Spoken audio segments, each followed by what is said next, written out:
usually Christian. It doesn't, however, in my opinion, give the Christian any edge on issues of morality. Not in the sense being more moral or having faster route to knowing that someone's situation is better than not in that. But I think it provides something more real. So I'm going to stand so that somebody else who really wants to sit. Well, once you leave, you'll leave well. But it should be the reality that I don't actually understand this all that well. I don't actually have this work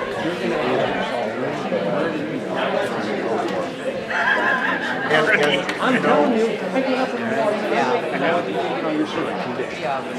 Which is transforming in one's life if you really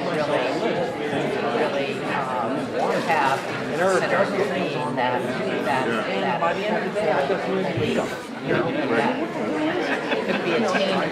Most of us humans can be glimpsed occasionally. Nice to meet you.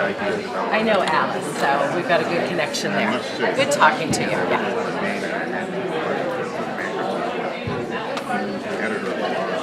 Yeah. He retired 5 days before I did. I'm not the earliest retiree, and because I ended up very skinny, things to 4 siblings quickly take care of again. None of that transpired in all of these attitudes. I don't feel like this was so much. So I'm actually trying to get back on the line so that I can get back to the kind of I hope to do. like what? What am I cutting back on? Yeah, what do you want to do? I'm going to spend more time outside, more time traveling, visiting some friends all over. Otherwise, I don't think it'll be unless they like my brother and sister-in-law who are out in Chicago visiting the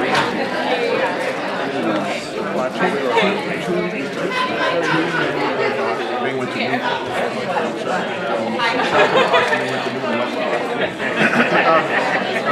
Too many of us are not Catholics. So we have a whole bunch of guys. Dartmouth. Who live down in the area.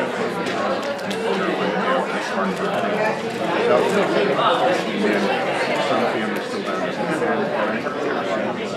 because some of them are too old like us to travel. And the others are too young and they can get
Good morning. Good afternoon. Don't do what I did then, do what I say now.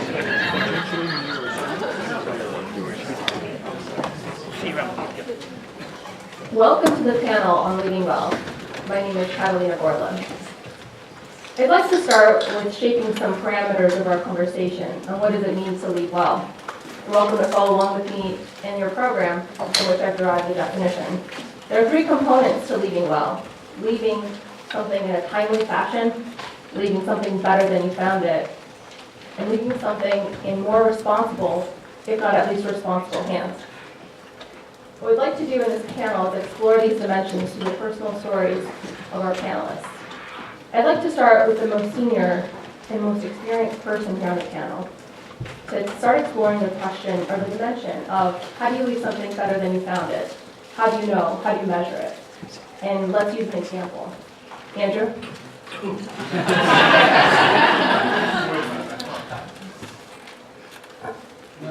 I'm a 7'6". I think I'm the most experienced. I think I'll just begin. So Andrew Schumann.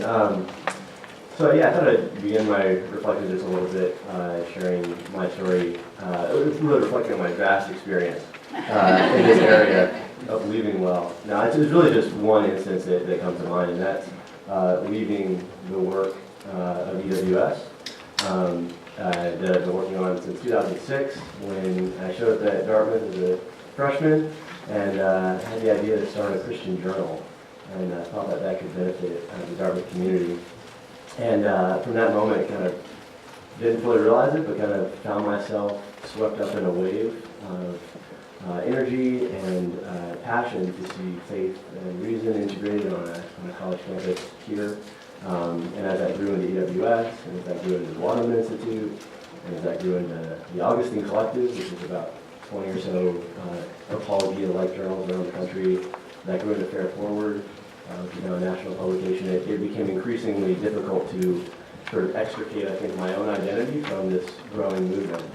And so the question of leaving and leaving well was a tough one for me. And I think I'll maybe just reflect a little bit on your first question, leaving in a timely fashion. That was the hardest for me.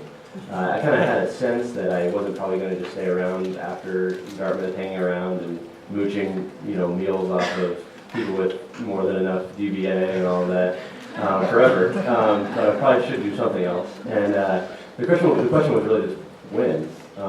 When was the right time to make that move? And that was very unclear to me. In part because things seemed to be going so well and seemed to be growing, and a lot of people were saying, "Oh, this is so great! You should kind of stay in the middle of it, stay involved." And meanwhile, kind of in my spirit, I think I was feeling a pull towards the next thing, and that was hard to reconcile. And I think what I noticed though is that, especially when you're dealing with a project that you're so deeply invested in, trying to answer that question when to leave is very hard to do on your own. And it's very confusing. And so for me, it became a process of involving people like Greg. I know about ejecting. I was going to say, we joke about this. Half the story is that I chose to leave, the other half is that I got kicked out. But as it became kind of apparent that it was time for new leadership to come in and students to really take the mantle, as we've seen this year take place. And so, it seems to me that a part of leaving well, leaving in a timely fashion, is not really a question you can answer so well by yourself. You just don't know yourself very well, and you become so enmeshed in the project you're working on. It's very hard, I think, to achieve the critical space. So it became a community ejection. So speaking of timely fashion, I'd like to share the question. So I didn't want to rudely take it away from you. So you've explored some of the complications of timeliness and how do you prepare to leave, as you can't do it by yourself. You need people around you to shape you. What's the process that you use for deciding how to leave? Whether it's a big leave or a little leave, talk about the process. Hans, can I shift to you? Yeah. First of all, it's great to be back at Dartmouth, and it makes me reflect on when I was here 30 years ago, and back then, I realized pretty quickly, maybe the first couple of days, that I wasn't the smartest guy in the room.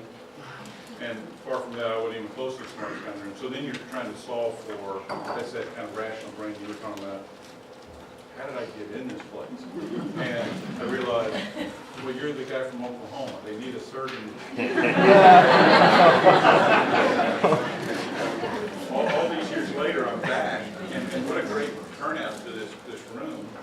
And I realized there were two really smart guys up here, and so I'm kind of casting this same role. Look, we know, be the guy from Oklahoma, be funny, just try to hold with us. So I'm going to do that a little bit today, and be the straight man for these guys. So Kathleen, you said about the thinking and the process. You know, one of the things I think I wanted to say early is that this leaving well isn't just for guys our age. There are a lot of young people in here that it's just as pertinent to, because we're constantly in seasons and in positions in life where you're coming into them and you're leaving them. And